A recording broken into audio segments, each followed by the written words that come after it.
Hello Fantastics, it's Mr.Clintastik, continuing my set review of Murders at Karlov Manor for Magic the Gathering. If you enjoy my content, please be sure to like, follow, and subscribe. Helps the channel to grow in the future.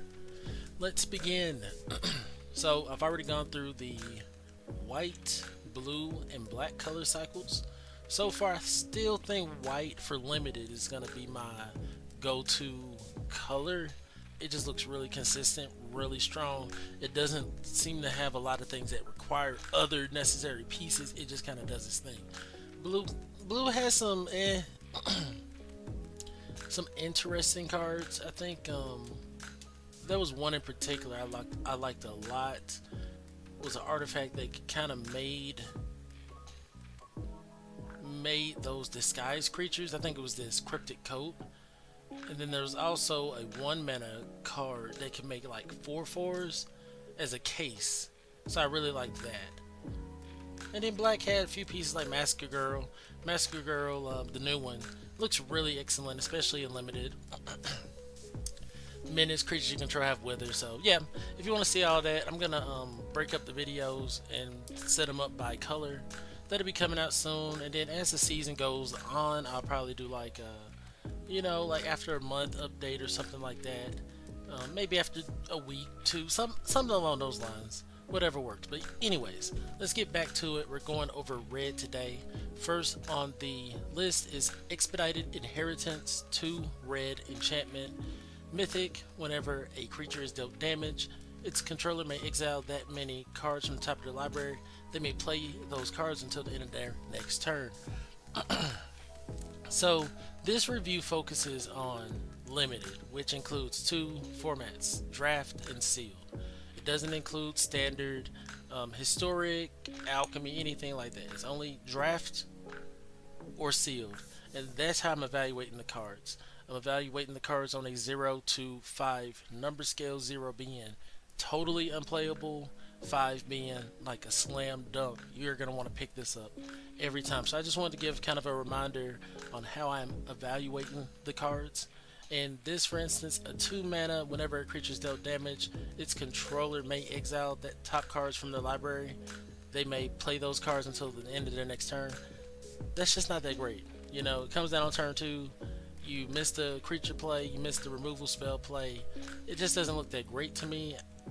In most situations, I'm not even gonna pick it. You'll have to like just fall in my lap. I'll put it at like a 1 because I don't even know how much this is gonna give you your card value. And then on top of that, it kind of works in your opponent's favor as well. Whenever a creature, not your creature, a creature is dealt damage, its controller may exile that many cards on top of their library. Now maybe you can play it in a way that it's like, okay, cool, you done milled someone out using this, but man, that's really big brain. And if it takes really big brain plays to function, I don't necessarily agree that it's even on the basic common level. So I'm gonna put it at a 1, even at mythic, which is trash. That's not good to me. If I have to rate something, a mythic card, as a 1 in limited, like, what are you doing? What are you doing? Anyway, Incinerator of the Guilty, 6 mana, 4 generic, and 2 red. Creature dragon is also mythic. Flying, trample. When Incinerator of the Guilty deals combat damage to a player, you may collect evidence X. When you do, Incinerator of the Guilty deals X damage to each creature and each planeswalker that player controls. It's a 6. So a 6 mana, 6/6 flying trampler. I like the stats at least. You know, I'll put this at least at a 3. This is on curve appropriately. It's not, and it's not just a 6/6 for 6. It's not what's going on. You have a 6 mana 6/6 flying with trample. So I will put this at like a strong 3.5. The mana cost is what's kind of keeping it from being a 4 to me. And honestly, I'm not a big fan of the collect evidence mechanic. But with this one, since it's collect evidence X, I don't know, it's a lot of potential to do a board wipe to him. I'm gonna just leave this at like a 3.5, maybe even a 3.75. It gets really close to that 4.0 range. The only thing that's kind of keeping it from that for me is the mana cost. I want it to be a 4. I think it's a slam dunk, especially being flying trample and having this collect evidence ability. I think it's great, but I don't know if it's a 4 until I see how often it actually comes and impacts the board, or if it's going to be sitting in someone's hand 90% of the time. So I'm gonna leave that at 3.5, 3.5 to 3.75. Next we have Anrog's Ansrog's Rampage. It makes you want to say it weird. Ansrog's Rampage. 5 mana, 3 generic, 2 blue, sorcery. Destroy all artifacts you don't control, then exile top X cards of your library, where X is the number of artifacts that were put into graveyards from the battlefield this turn. You may put a creature card exiled this way onto the battlefield. It gains haste. Return it to your hand at the beginning of your next end step. I don't know why they want to give us these just chapter books to read for cards. A 5 mana red spell to only destroy artifacts isn't good. Exile top card X cards of the library, X number of artifacts put in graveyards from the battlefield this turn. You may put a creature card exiled this way onto the battlefield. I'm gonna have to. Is this totally unplayable?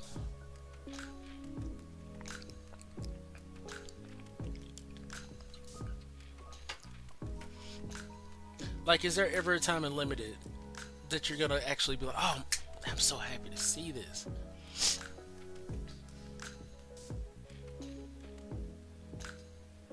And it's destroy all artifacts you don't control. So your opponent just runs 0 artifacts. This doesn't. I gotta put it at 0. Like, I was gonna leave it at 1 and be like, there's gonna maybe be a time or two you see this and be like, okay, cool. No, like, none of this just lines up right.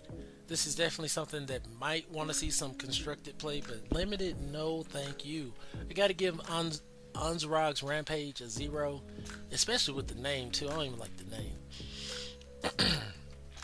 Next we have Krenko's Buzz Crusher, 4 mana, 2 generic, 2 red, artifact creature, Insectopter, rare, flying, trample, great. When it ETBs, for each player destroy up to 1 non-basic land that player controls. For each land destroyed this way, its controller may search the library for a basic land card, put it onto the battlefield tapped, and shuffle. It's a 4/4. So, I mean, this is actually really solid. It definitely bypasses the average scale of being a 3. It's well above average. A 4 mana 4/4 flying with trample is great. ETBs can blow up a non-basic land. Don't know how relevant that's gonna be, but it doesn't necessarily have to be. 4 mana 4/4 with flying and trample is great. I'm gonna put it at like a 3.5 because I mean, you run a bunch of these. What are they gonna do? Excuse me. What are they gonna do? So I'm happy with this. And it's easier to play than that dragon. I leave it at 3.5, and as I see it in play, it might go up. Next we have Case of the Crimson Pulse, 3 mana, 2 generic, and a red. When this case ETBs, discard a card, then draw 2 cards. For 3, okay. We have that ability for cheaper in other colors, but you know, it's whatever. To solve, you have no cards in hand, okay. And at the beginning of your upkeep, discard your hand, draw 2 cards if it's solved.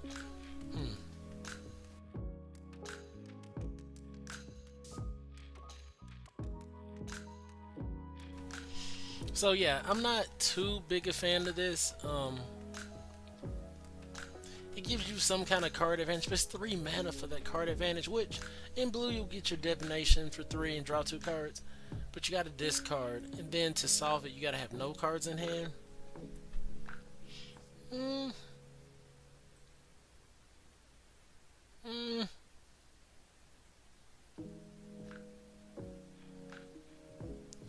3 mana, up to 4 cards drawn. I'll put it at 3. I think this is playable. You know, 3 mana, discard a card, draw 2 cards, solid. And then on the back end, it does it again. Basically, you don't have to even discard, just gotta have an empty hand. I'll give it a 3. It might be a 3.25 as far as how many cards it can actually draw you. 3. It's drawing you 4 cards for 3 mana on 1 play. A 4 for 1. And at the very most, the 4 for 2 because you're discarding that card. I like it. I like it. I give it 3.25. Next we have Lamplight Phoenix, 3 mana, 1 generic and 2 red. Phoenix flying. When it dies, you may exile it, collect evidence 4. If you do, return Lamplight Phoenix to the battlefield tapped. It's a 3/3. 3/3 for 3 is solid, especially flying. Puts it at least a 3 for me.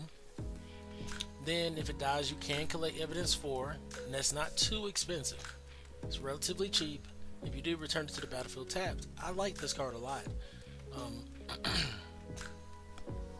mean, the only thing it's missing is trample, right? It has a recursive element. The only issue is if it's already in the yard, you know, you're not going to be able to return it ever, unless you have a way to get it back from the yard. And I don't think I noticed that many ways to get creatures back from the yard in black for cheap. I think there was one that was like a 4 mana one that you can reduce to 2, and I think there was like a 5 mana one. But there's not like a lot of ways to get creatures back, so this is going to be really solid if you can get the evidence off. And I'm going to put it at 3.5. If evidence proves itself to be good, this could be a solid 4 card. Just a solid 3/3 for 3 flying that you want every time. And if the format's aggressive enough, it might even go up. But I'm going to leave this at a 3.5 for now. It's great. And if the evidence mechanic really pops off, I think this is a solid 4. Next we have Fugitive Codebreaker, 2 mana, a red and a generic.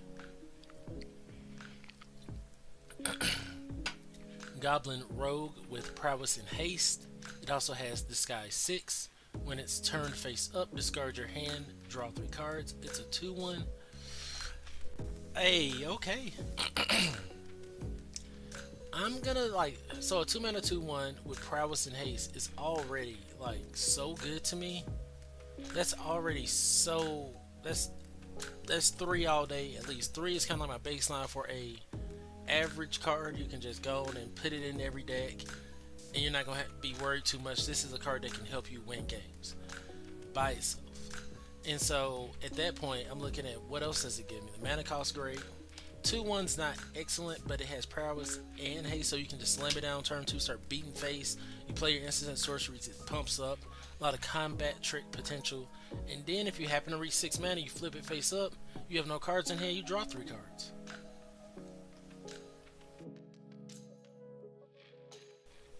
Like, that's really excellent.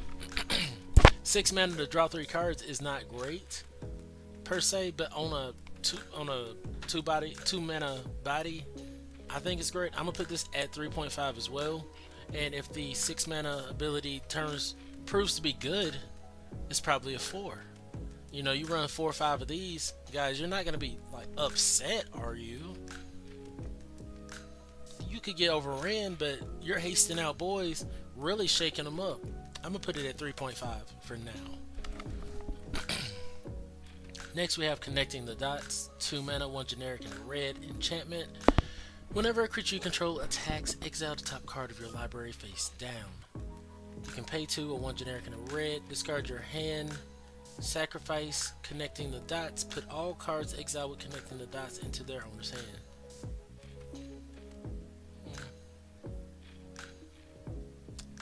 This is okay. I gotta put it at a 2 though.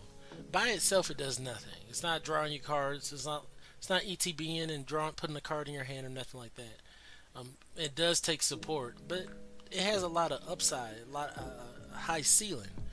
You know, you drop this on turn 2, and say you happen to start swinging on turn 3. You swing on turn 3, boom, exile top card. Swing on turn 4, boom, exile top card.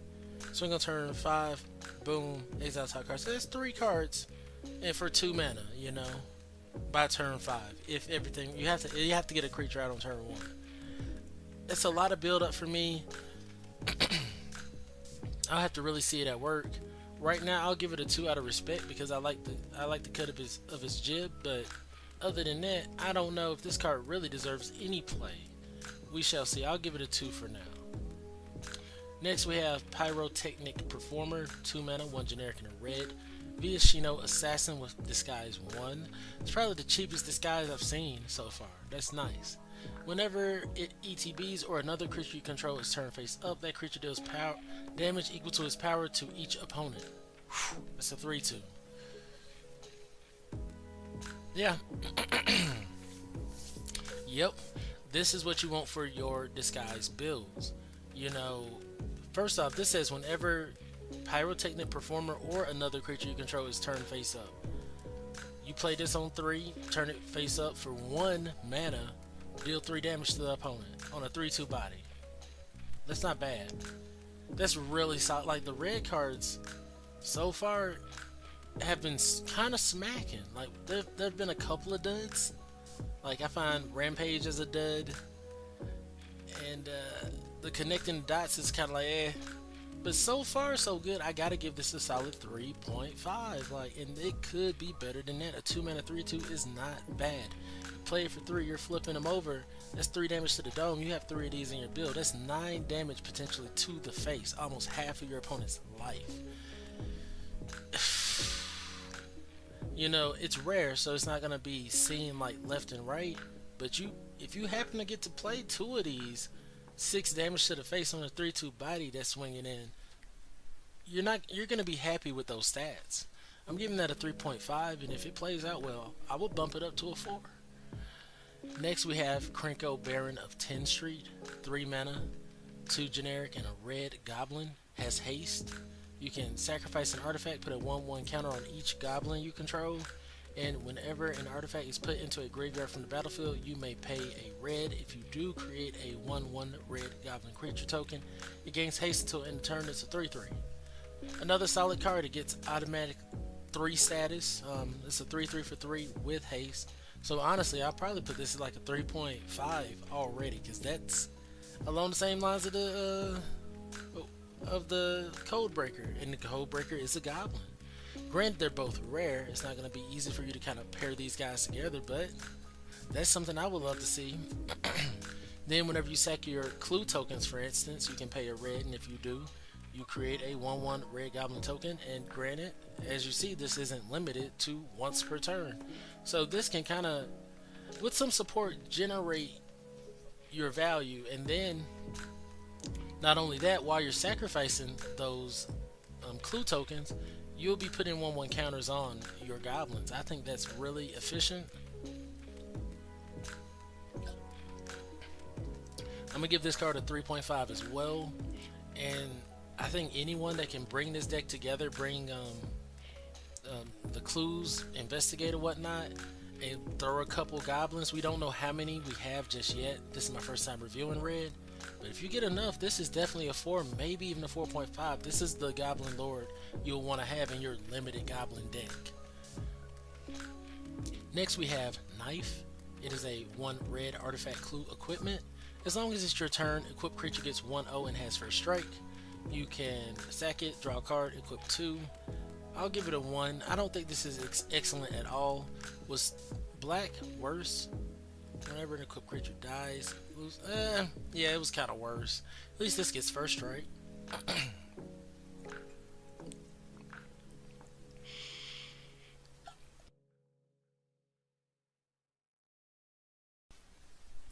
Probably need a cough drop.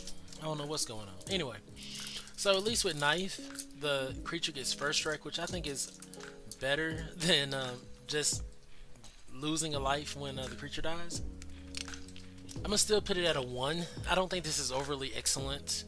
It's gonna depend on what deck you want to run it in. So yeah, I think so far white still has the best one. For me, the ability to tap down the opponent's creatures for 3. I'll run 2 or 3 of these because it's giving me so much value, you know. But that could be wrong. Anyways, let's continue to Vengeful Tracker. There we go. It's a 2 mana, 1 generic, and a red human detective. Whenever an opponent sacrifices an artifact, Vengeful Tracker deals 2 damage to them. It's a 2/2. Decent stats. It really depends on your opponent. If they're not running clues, which I don't know why they wouldn't be, it's not going to do too much to him. And if this misses those opportunities, it's just a 2/2. I'm going to rate this as just a 2/2 for 2, which is okay, like a 2.5, right? It's like, it's just not exciting. Is it going to win you games? Probably not. You know, a bunch of bears won't win the game, but it's almost there. Um, I don't necessarily want to give it a 3 because it's not something I'm gonna look at in most cases and be like, this is what I want. But I think it's kind of up there. It's a little bit below the average card for me because I think it's just a 2/2 for 2, and not necessarily like a 2/2 with menace or something like that. Give that evasiveness it needs, and I think the text on it is just like okay. It's too conditional.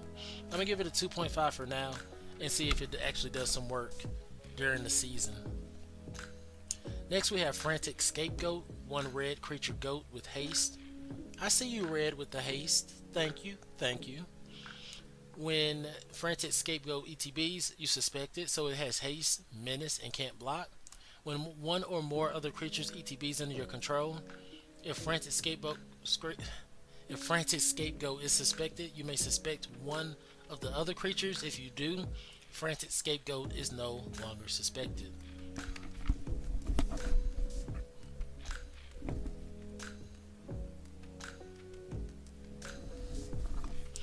Okay, I kind of like this. You play it on turn 1. It instantly is a 1/1 with menace. That's kind of solid to me. It kind of gives you opportunities to peck in when you may not have the opportunity typically with a 1/1. And in addition, you can give menace to another creature. I think that's solid. I'm gonna put it at 2.5. I don't think it's the card that's gonna be helping you to really like win games, but it could be. It does damage, but having a bunch of these in your build is gonna not do a lot. Kind of underpowered with the cool ability. So I'm gonna give it a 2.5 and see how it plays out in the season. Next we have Torch the Witness, X generic and a red sorcery. Torch the Witness deals twice X damage to target creature. If excess damage was dealt to that creature, investigate. Kind of wish this was an instant speed spell. I like the fact that if you go higher than the toughness of the creature, you get to draw a card off of this. I think this is definitely at least a 3. It deals twice X damage, so you play this on turn 2. You can deal 2 damage. You play it on turn 3. You can deal 4 damage. You play it on turn 4. You can deal 6 damage. So this is scaling up pretty nicely and typically gonna draw you the card you want. I'm putting this at 3.5. I think this is really solid removal. It's gonna clean up most of the things on the board that you want to clean up, and has the potential to replace itself with that artifact. So I'm gonna give this a 3.5, and it could go up depending on how lacking we are in solid removal. Next we have Caught Red-Handed, 5 mana for generic and a red instant. This spell can't be countered. You want to keep your eye out for those can't be countered spells because it'll get around those ward abilities. Gain control of target creature until end of turn. Untap that creature. It gains haste until end of turn, and you suspect it. It has menace and can't block.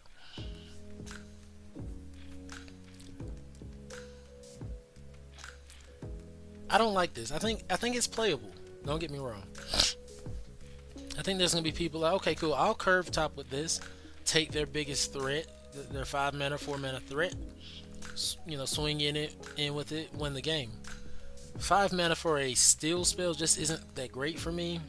Then if you can't win the game or get rid of the creature, you're leaving them with a menace threat, which isn't that great. I'm putting this at a 1, and that's just saying it's playable. I feel like an opponent is going to use this against me and I'll be very frustrated, but it's going to be on me for either building a bad deck or putting myself in a position for this to take over. Next we have Bullrack Clan Bosher, 6 mana, 4 mana, 4 generic, 2 red, Cyclops Warrior with double strike and trample, has disguise 5, it's a 3/2.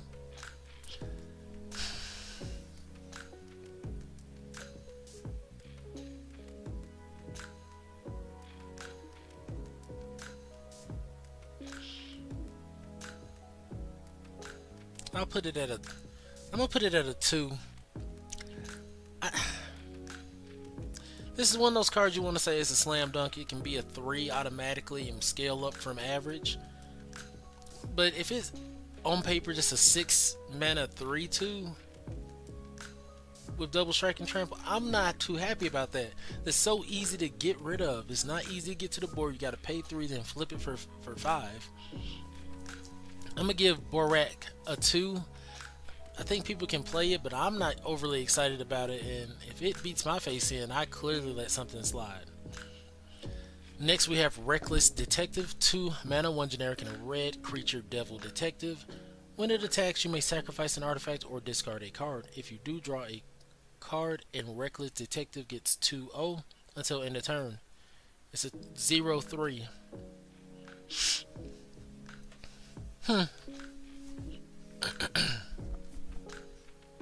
I like the fact that it can kind of give you some card selection.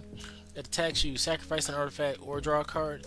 The issue is a lot of the artifacts that you're going to have access to can already sacrifice to draw a card. They're clue tokens in most cases.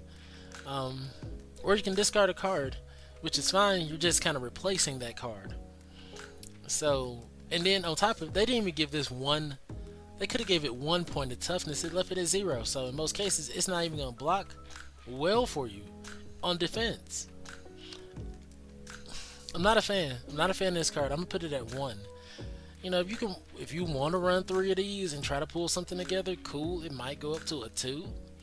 But other than that, I don't think this card is that great at all. Leaving it at 1. Next we have Cornered Crook, 5 mana, 4 generic and a red. Vishino Warrior. When it ETBs, you may sack an artifact. When you do, it deals 3 damage to any target. It's a 5/4. I gotta put this at 2 as well. It's not always gonna get you that ability. And that's what's really keeping it at 2. 5 mana, 5/4 with no additional like stats like menace or trample or nothing isn't exciting. It has the additional ability to deal 3 damage anywhere. I don't think that's gonna come into play too much. I gotta leave it at a 2. Case of the Burning Mass, 3 mana, 1 generic, 2 red. When this case ETBs, it deals 3 damage to target creature an opponent controls. To solve, 3 or more sources you control dealt damage this turn. So you gotta have 3 creatures on the board. Might pair well with red. I mean, with white. I think white wanted the 3 creatures on the board. And then solved, sacrifice this case, exile the top 3 cards of your library. Choose one of them. You may play that card this turn.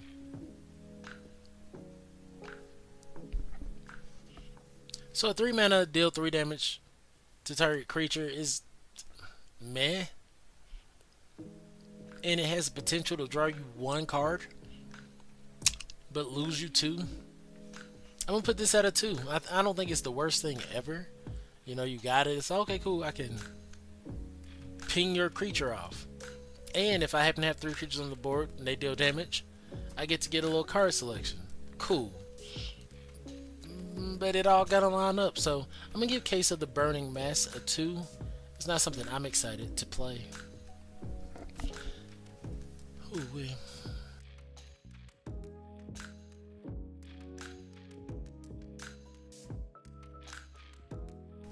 Sinus is going crazy. Alright, next we have Concealed Weapon, 2 mana, 1 generic and a red, artifact, equipment. Equipped creature gets +3/+0. It has Disguise 3. And when it's turned face up, attach a target creature you control, equip it for 2. I don't think I've seen many disguised equipment. This might be the first one, or the first disguise anything that was a non-creature, or that wasn't cloaked. Still, yeah, +3/0 isn't bad. You play it for 3. So this is an artifact that can be a creature until you need it to be an equipment. That's sneaky. That's sneaky. And you can flip it. Say they block with it, or they block against it. You're swinging in with your 2 creatures. They block, and you're gonna lose your creature in combat. You flip this, turn it into an artifact, attach it to the creature, you're swinging in for 3 extra damage. I like this. I really like this actually. An artifact, yeah, an artifact that's also a creature that, yeah. I'm gonna give this a 3. I gotta see it at work to really know. I might even want to give it a 3.25. But I think this has potential to really be a blowout in some games. Like heavy. Like you run 2 of these, and you're dealing, say you deal your 2 damage with the creature, deal 2 damage, or you're holding off your opponent because they don't want to trade. And then next thing you know, you got your flyer in the air. They're thinking they're trading with your 2/2, and boom, you get no. I got 3 extra damage in the air. Deal with it. I'm gonna give this a 3.25 and see how it works out in the field. I'm really excited about that card. Next we have Harried Dronesmith, 4 mana, 3 generic, and a red human artificer. At the beginning of combat on your turn, create a 1/1 colorless Doppler artifact token with flying. It gains haste until end of turn. Sacrifice it at the beginning of your next end step. It's a 2/3.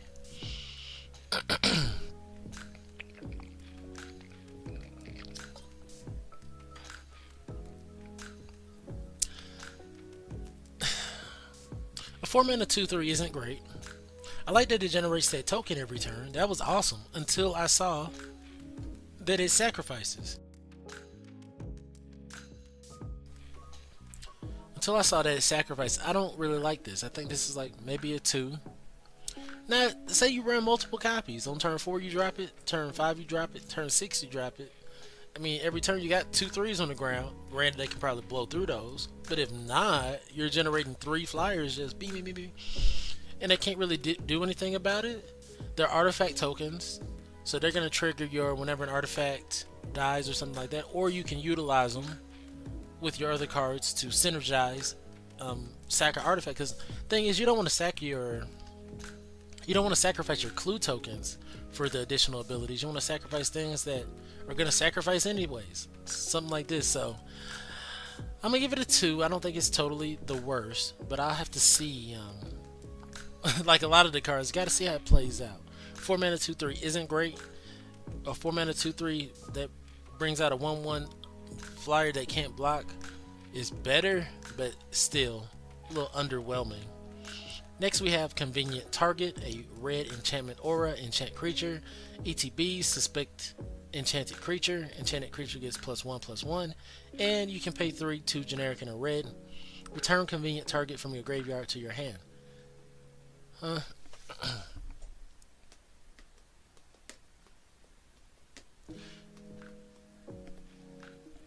It's playable, I'll give it at least a 1. It's really cheap. And it comes back from the yard, and it gives menace. That's a lot of stuff. I'm gonna give it a 2. It's not gonna win the game by itself. That's not gonna happen.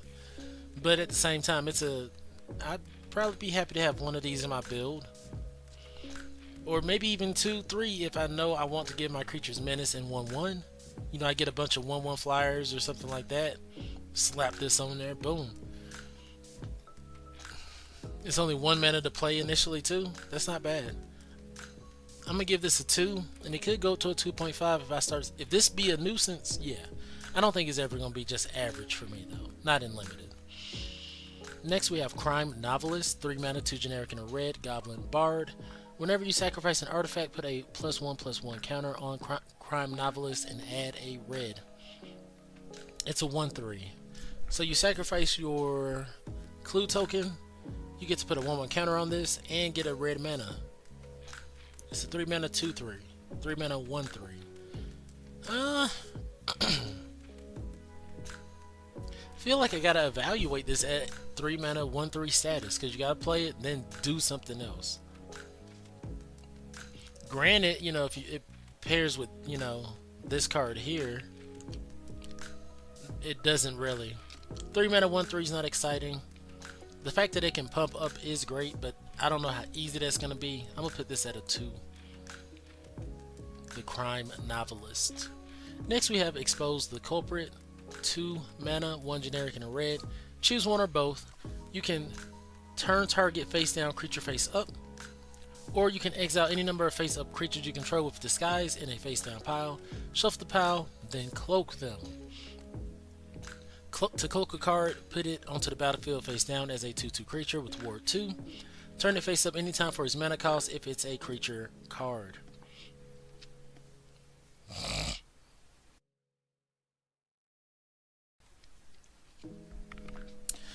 I think this is one of the most interesting cards I've seen.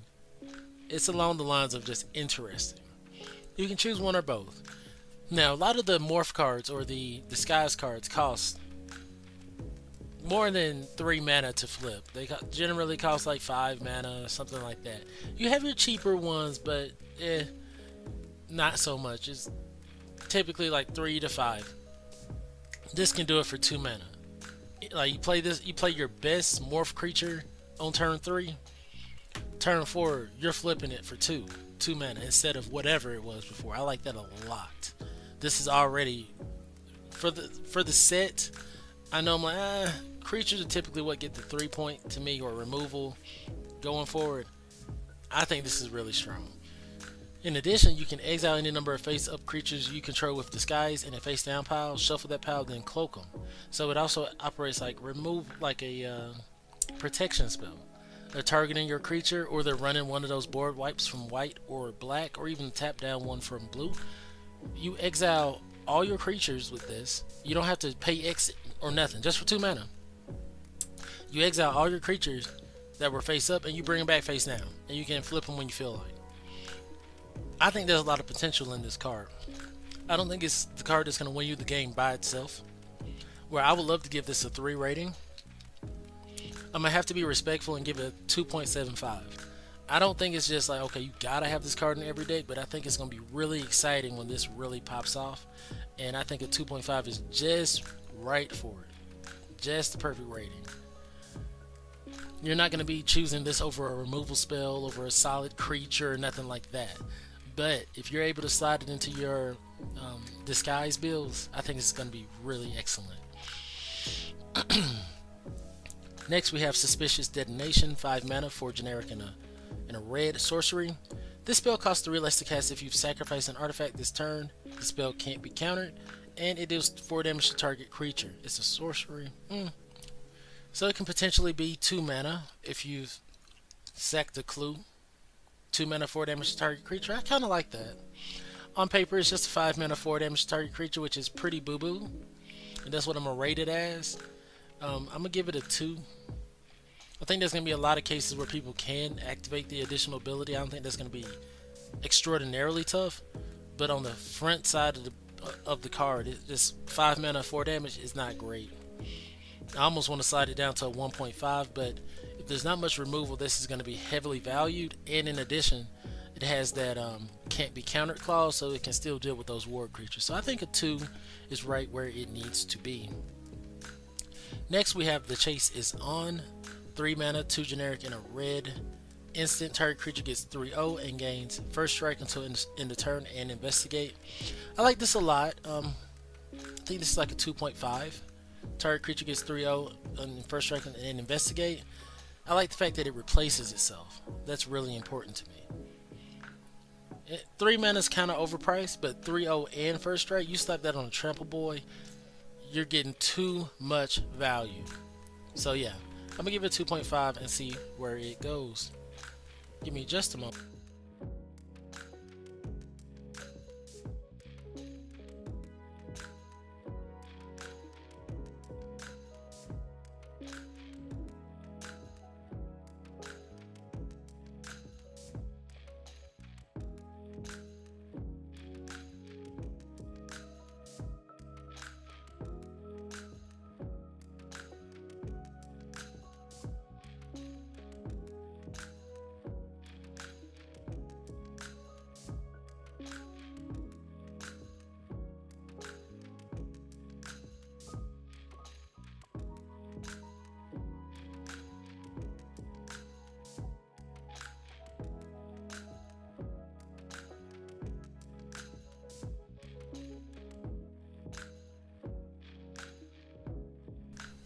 Random rant.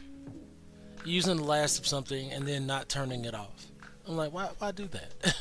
Why do it? If you use the last of it, be respectful and turn off the device. Rant over. Next we have Person of Interest, 4 mana, 3 generic and a red, human rogue. When it ETBs, suspected, create a 2/2 white and blue detective creature token. So a 4 mana 2/2 is not exciting. It makes a 2/2 detective. I kind of wish this was a detective itself, but I guess the thing is, this person of interest is the suspect, and it's generating a detective that is following it. So I get it.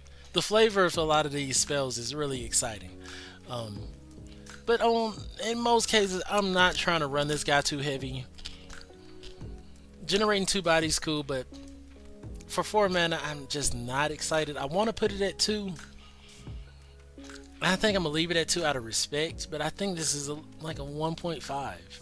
Like, not saying it's totally unplayable or nothing like that, but it's just like, no evasion, just creating that 1 token, starting on turn 4. No. I'm gonna give it a 1.75. I'm just not sold on Person of Interest. Next we have Rubble Belt Braggart, 5 mana, 4 generic and a red, Vishino Warrior. When it attacks, if it's not suspected, you may suspect it. Was this suspected? Oh, Person of Interest ETB suspected, so it has menace on it. So it's a 4 mana menace creature, a 4 mana 2/2 with menace that creates you a 2/2 detective. I'll put it at 2 off of that. I forgot the suspect. That definitely bumps it up, but it's not gonna go up much higher for me. When it attacks, if it's not suspected, you may suspect it's a 5 mana 5/5 with menace. I think this is solid. I'm gonna give this a 2.5. And it's the mana cost. It's solely the mana cost. 5 mana is really expensive. Say this was 4 mana 4/4 with menace. Or 3 mana 3/3 with menace. If it was a 3 mana 3/3 with menace, this would go to like a 3.5. Sold. But by the time I get to 4 mana and 5 mana and limited, those cards just start losing value immediately. Like, they're not even the average. They have to be, by the time they get to 4 and 5 mana, they have to be so above average at that mana cost for me to even consider them average, because the cost of the spell is so much. So I'm gonna give this 2.5 and see if I see it on the battlefield. Next we have Innocent Bystander, 2 mana, 1 generic and a red, creature goblin citizen. When it's dealt 3 or more damage, investigate. 2/1.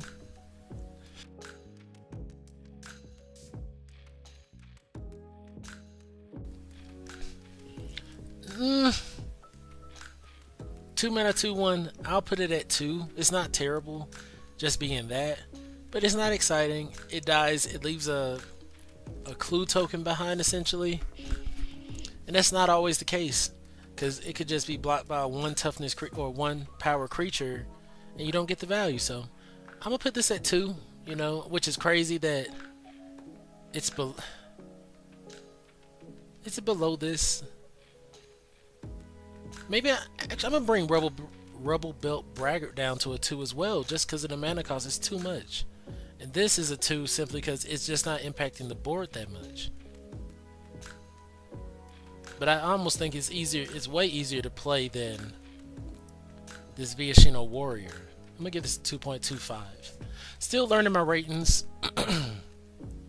Still learning my ratings and how I want to categorize things. Like, I can't in full conscience say that this gets a higher rating than Innocent Bystander, because Innocent Bystander is only 2 mana. It's gonna start impacting the board way sooner than the Braggart. So yeah, I'm gonna give this like a 2.25 and roll. Next we have Offender at Large, 5 mana, 4 generic and a red with disguise 5. When it ETBs or is turn face up to 1 target creature gets 2/0 until end of turn. It's a 5/4. I'm giving this a 2. These 5 mana creatures are not looking good to me. They're just not looking good. And I get it, they have disguise or whatnot. The flips aren't even that great. I'm gonna give Offender at Large a 2 and see if anyone who's playing this card. That's what I want to know. If you playing this card, let me know in the comment section below that, hey, yeah, your Bastion card I think looks hot, because I want to know. Next we have Red Herring.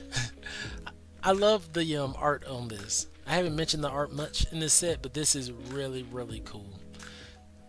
2 mana, 1 generic, and a red cluefish artifact creature. Has haste. We've been seeing a few creatures with haste. This is probably the third one. That's solid. When it attacks each combat if able, you can sack it, draw a card, 2/2. This is great. I'm gonna put it at a 3, you know, and probably even a 3.25 and growing. You have 3 of these in your deck. You're not too upset. You're playing it on turn 2 consistently. The fact that it has to attack each combat is a little disgusting, but if you're running these give first strikes or bring back to the battlefield or anything like that, you're gonna be fairly happy to. It's not like tricking your opponent, but they're like, okay, they have to attack, so they're thinking, okay, cool, I'm gonna block this for free, and it's like, nah, that was all a part of my schemes, you dolt.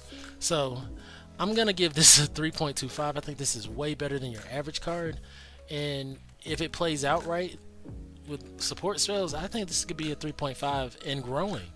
The red cards with haste are looking really, really, really, really good.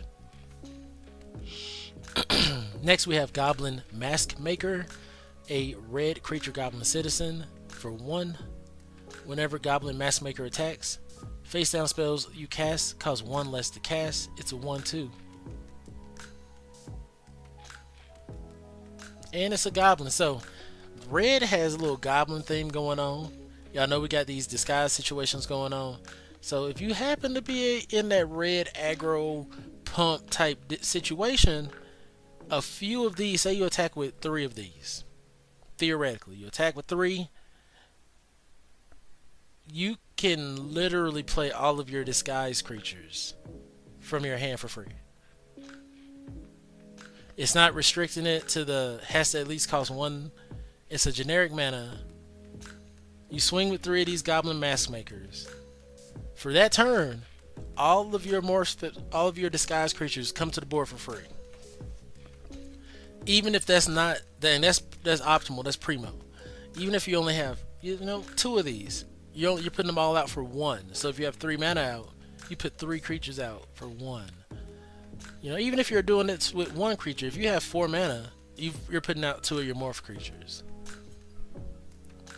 This is really solid. I'm liking this a lot. It's a 1 mana 1/2, so even the butt looks pretty good. Goblins look solid. I'm gonna give this like a 2.75. I wanna give it a 3, but the fact that you do need those like supportive disguise creatures to make this go up in value, I'm like, by itself it's flimsy. So for now, I'm gonna give it a 2.5. I think it needs the right shell, but the shell should not be easy or should not be difficult to compose. I'm gonna give it a 2.5. And it can also go in Goblin decks too, so I think there's just gonna be a few places that you see Goblin Mask Maker. Next we have Gearbane Orangutan. 3 mana, 2 generic, and a red creature ape. Reach. When it ETBs, choose 1. Destroy up to 1 target artifact or sack an artifact. If you do, put 2 1/1 counters on Gearbane Orangutan. It's a 3 mana 2/2. That can be a 3 mana 4/4 potentially. And it has reach. Blah blah. 3 mana 2/2 is not that great. 3 mana 2/2 that potentially destroys a clue or something along those lines is okay, I guess. You can sacrifice a token or an artifact or whatever and make it a 4/4, 3 mana 4/4.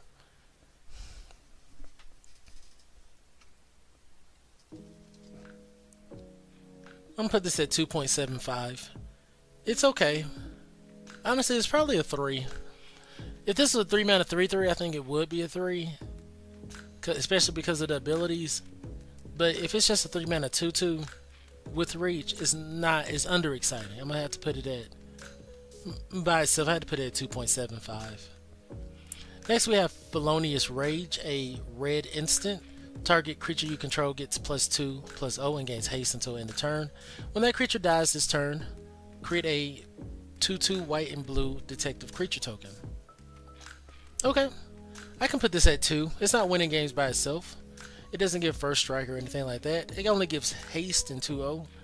I think the incremental damage on some of these pump spells is going to be really relevant to just drive through and win the game. And it leaves behind a creature too in the case that that creature dies. I like that a lot.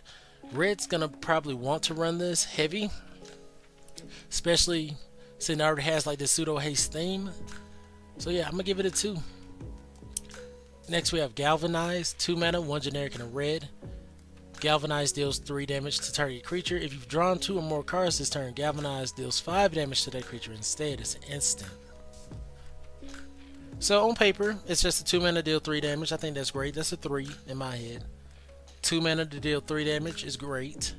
And if you've happened to draw 2 more cards, it can scale up to 5. And drawing cards is not a bad thing. You want to do that. So I'm gonna put this at a 3. It doesn't deal with everything. It doesn't deal with everything, but it deals with enough things for the value that I think this is something you want to run pretty much every time you get a chance to. Next we have Demand Answers, 2 mana, 1 generic and a red. Instant as additional cost to cast a spell, sacrifice an artifact or discard a card. Draw 2 cards. I really like this because it gives you the option. You know, you have like Tormenting Voice. You have to discard a card to draw 2 cards. You know, and you have spells that be like, oh, sacrifice an artifact to draw cards or whatnot. But with this, you get the option to do it, and you get the option to do it at instant speed. So if they happen to target your artifact for whatever reason, you can sack it. I like this a lot. I'm gonna give it a 2.5. Give it a 2.5. I think in a lot of cases, in your red decks, you're gonna want to have 2 copies of this, maybe 3, maybe a little excessive, but this is solid. And then Shock. Gotta give Shock the standard 3. It's a 1 mana, deal 2 damage to any target. You know, it's not gonna deal with every creature in the game, but it's gonna deal with enough things to make you happy, I believe, and it can finish off the opponent for 2. Did the other one do that? Nope. Galvanize only targets creatures at that. So, yeah. Overall, I feel like Red has a lot to offer. I feel like Red started out pretty strong. No, it didn't. It started out with Expedited Inheritance, which was not good. It started off decently strong with Incinerator, being a 6 mana 6/6 flying trample. That's exciting to hear, but not too sure how it's going to play out. Into the Rampage, into the Buzz Crusher. I guess it was really when we started getting to like Trample Flyer here, 4 cards for 1 card or whatever. A recursive 3/3 flyer. That's, you know, prowess haste. When we started getting into those kind of creatures and spells, we started seeing some better options. But the mythic option was not exciting. This mythic option, Incinerator, is somewhat exciting, but I feel like there's going to be a lot of cards in the pack that I need to pick over this. Whereas this would be sitting in my hand for, I don't know, let's say ever. There's going to be other cards that don't look as exciting, but are going to play way better for the mana cost and the situation at hand. So, with Red, I think you need to kind of focus on these evasive threats, draw power, recursion, refueling your hand and whatnot, and really just try to go all out. Like, it seems like Red is ready for a race. You know, Red wants to hit the battlefield swinging and then take you out before you can even know what's happening. I like that a lot. Red probably is right behind White for me on the color grid at this moment. We'll just have to see.